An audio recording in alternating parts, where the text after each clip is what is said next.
First of all, sir, it is a pleasure. And there is a scene in your new movie, Get Low, where your character goes on a local radio station interview. I hope this one goes better than that. I know, that was kind of, the guy kind of got on my nerves a little bit, yeah. You haven't got on my nerves yet. Not yet. We're working on it. Let me say I know many priests for whom their favorite Robert Duvall movie is The Apostle. What a beautiful slice of Americana, a very powerfully moving film. I guess it surprised me when I found out that it took so long for Hollywood to want to make it. They never made it. They didn't make it. Right, no. No, we made it, and we did, and October Films distributed it. It was my own money and everything. Yeah. And this is, but Get Low is my wife's favorite film since then. Since then? Going back, yeah, she's from Argentina, and she was quite a, she said, when we were doing the scenes in you know, in the Apostle, and all these people come up to her, she said, well, I'm from Argentina. They said, well, yeah, I grew up a Catholic, my wife said. She said, but you all seem to be having a better time than we did. They're jumping around and enjoy, you know. She enjoyed it, but she loves this movie, though. Absolutely, you really captured that in The Apostle. The new movie is called Get Low, and it's based on a true story of a hermit from the 1930s in Tennessee who drew a record crowd for that time, throwing his own funeral party. Right, exactly. And it sounds like it might be kind of a farce or a comedy, but a very moving, I would say emotional and faith-filled look at redemption, at the challenges that we all have to forgive ourselves. Was that one of the things that drew you to this? I think so. You to forgive and ask for forgiveness as well. Yeah, exactly. Yeah. We're certainly working with Oscar-nominated actors, including yourself, but Bill Murray, Lucas Black. I thought your scenes with Lucas Black, who plays the young boy who is, let's say, the yin to your yang. He's kind of the straight-laced, the moral center almost of the movie. Yeah, he's wonderful. I'm going to be working with him again. Yeah. In the film coming up, yeah, which is even more faith-based than this. But yeah, he was great to work. They were all great to work. Gerald McCraney, who just played a small part, but they were all. It was a wonderful cast to work with. We were fortunate to have those people all under one roof, you know. Right. The film certainly examines this concept that is probably, I would think, universal to many people, and I think a microcosm of that is you walk into the preacher, Joe McCraney, as you just said, you walk into him at the beginning of the film and say, okay, if you were going to preach at my funeral, what would you say? And I thought to myself, I wonder how many people, a lot of people probably think that, which makes this, I think, a universal type of film. Exactly.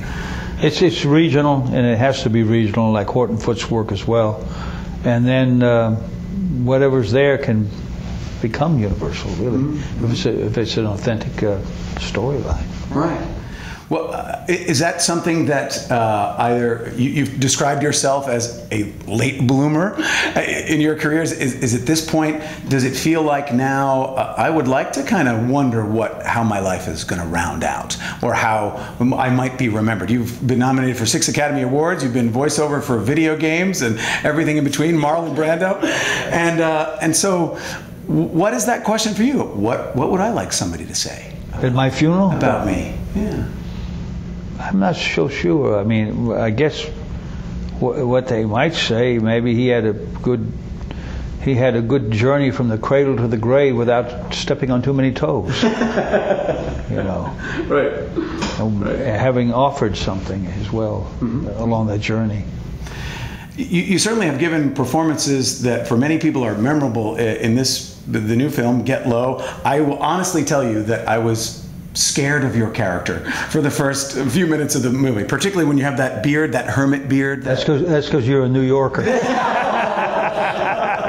You've got that 40-year-old, I've been living by myself, and there's a little boy at the very beginning of the film, a little boy who breaks your window, and I felt like I was him. I thought I was scared for my life. Well, you know, I think that it's all individual perceptions. I think the little boy and the people in the town build up these theories and these beliefs about that guy, but he's really not what they think he is. Yeah. You know, that's true about certain hermetic people, I think. Sure. Well, at one point in the film, you use this phrase. You say, well, some people thought I should have confessed my sins to God or to the church, but I didn't do that. I built a prison of my own. And it seems like the character passed his own sentence and put himself away for a tragedy that is deep buried in his past. Do you think, in your experience, do you think people do that? Do we punish ourselves too much for it? I think that there's obviously anything you can concoct in your imagination happens somewhere in the world. So probably there are people, quite a few people like that. The real Felix Bush did that in the 30s down in Tennessee. We fictionalized it and totally made it our own. Sure. But there are people like that, I'm sure. Yeah, exactly. And for people of faith, people that listen to this show, read our website, they might even at that point in the film be saying, oh, but why didn't you let God in? And it seems like, oh, so many years go by. And then ultimately, sometimes we do that work of forgiveness, you know? Well, he feels he's going to die. He has a certain sickness that comes upon him. So he said, before I really die, I better get up at a mock funeral and say what I need to say before I do die. And I think that's where that comes from. He needs to get something off his chest. Yeah. Yeah. We're seeing recently in your career, after characters like loving to smell napalm in the morning and being at the right hand of the Godfather, we're seeing you do a lot of these kind of faith-based and also very sort of human-looking stories. Is that a story that you want to tell now?